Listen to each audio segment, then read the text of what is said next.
Alors, bonjour. On est là aujourd'hui faire une petite capsule pédagogique sur les gaz sanguins.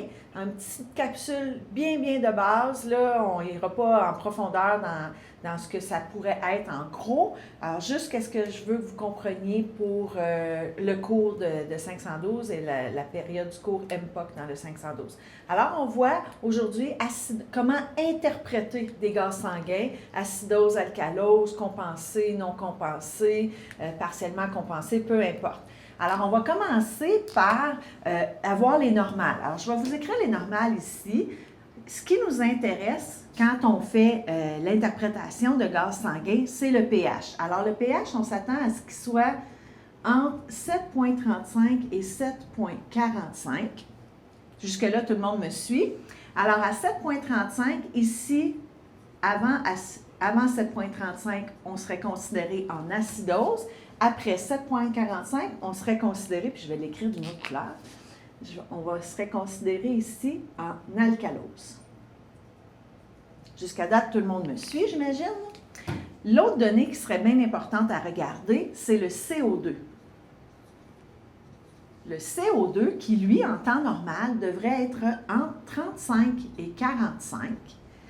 Faut toujours se souvenir que le CO2, c'est l'élément acide et c'est l'élément respiratoire.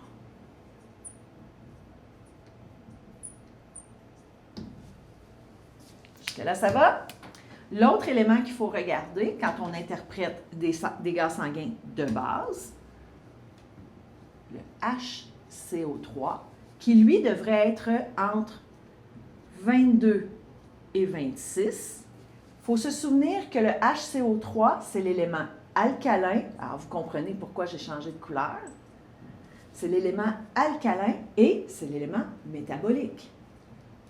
Ça va être important tout à l'heure quand va venir le temps de décider est-ce que mon alcalose, mon acidose, elle est métabolique ou respiratoire. Ça va être important de décider lequel élément est en cause. Alors, pour comprendre tout ça, pour tout de suite, là, je vais vous dire, là, les normales, vous n'avez pas à apprendre ça par cœur.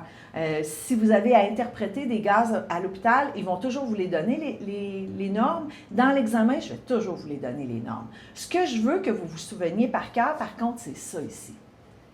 Que l'élément CO2, c'est l'élément acide respiratoire, que le HCO3, c'est l'élément alcalin métabolique. C'est la seule chose que je veux que vous souveniez par cœur, parce que c'est ça qui va faire que vous allez être capable d'interpréter vos gaz de même. Alors, premier exemple, je m'en suis faite, je vais juste aller chercher ma petite carte. Ah non, avant, c'est vrai, il faut se poser 3 questions quand on interprète nos gaz sanguins. Première question, est-ce que je suis en acidose ou en alcalose? Donc, avec un point d'interrogation, c'est notre première question. Toujours aller voir le pH, c'est la première chose qu'on va voir. On veut savoir, est-ce que je suis en acidose, est-ce que je suis en alcalose, pour être capable de répondre à la deuxième question. Alors, première question, est-ce que je suis en acidose ou en alcalose? Je ne regarde que le pH. Point à la ligne. Deuxième question, quelle est la cause de mon acidose ou de mon alcalose? Alors, si je suis en acidose, est-ce que j'ai trop d'acide?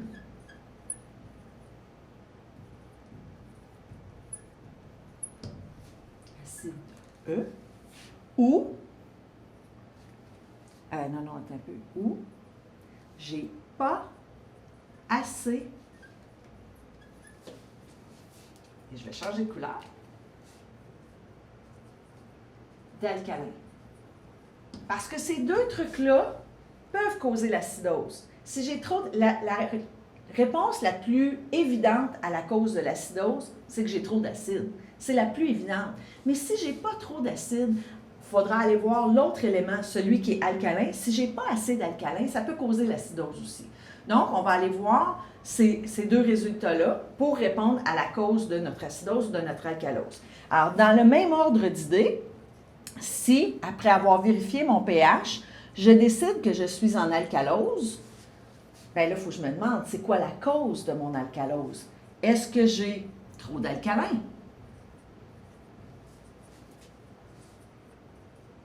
l'alcalin étant le HCO3, ou pas assez d'acide.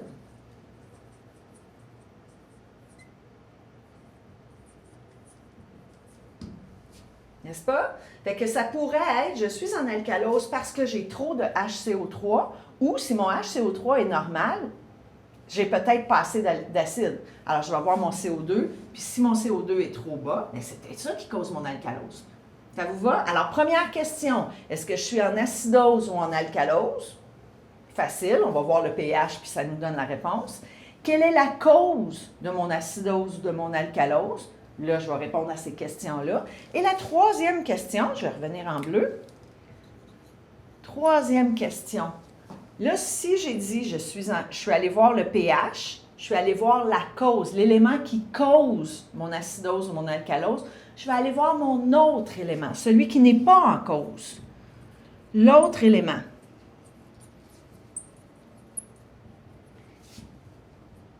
Est-ce qu'il fait quelque chose? Est-il hors norme?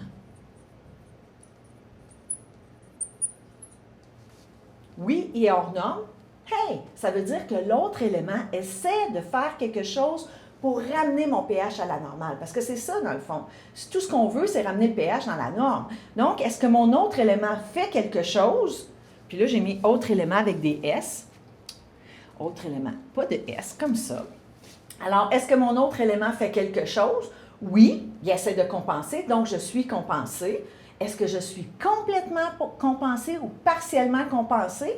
Ça, c'est le pH qui va me le dire. Si mon pH n'est pas normal, ça veut dire que mon troisième élément, il essaie de faire quelque chose, mais il ne réussit pas. Donc, il compense, mais partiellement. Si le troisième élément, il est dans la norme, il n'essaie même pas de compenser, il ne faut rien, je suis non compensée. Là, vous me poserez la question, mais qu'est-ce qu'on fait quand on est complètement compensé? Ça veut dire que mon troisième élément, il est hors norme parce qu'il fait quelque chose. Est-ce que mon pH est dans la norme? Est-ce qu'il réussit à ramener mon pH à la normale? Et si oui, je suis complètement compensée. Là, vous me dites, oh, vous vous dites sûrement, c'est donc bien compliqué. On va faire des exemples. Alors, j'efface mon tableau. J'efface cette partie-ci. Je pense que je vais arrêter le vidéo, puis je le repars dans 30 secondes.